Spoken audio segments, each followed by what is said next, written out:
Okay, first Intarsia project in the books. I've been watching Sai's channel for the longest time, and every single time that she does any type of Intarsia art whatsoever, I always tell myself after I'm done watching the video, next thing I'm going to do is go out to the shop and I'm going to try that. And I never have. For the last 6-7 months, I've been saying the exact same thing. I got to try it, I got to try it. Well, today I tried it. I must say, she makes it look very, very easy. It's definitely not.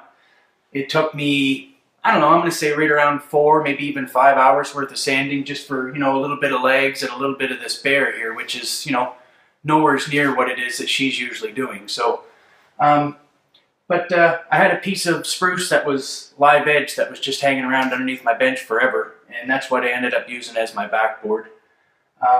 And since this was my very first Intarsia project, I just used pine for the whole thing.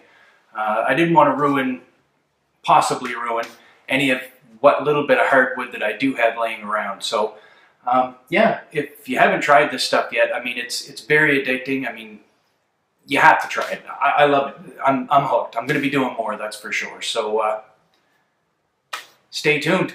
Hopefully I'll get a little better at this and see what else we can come up with. So till the next time, we'll see you later.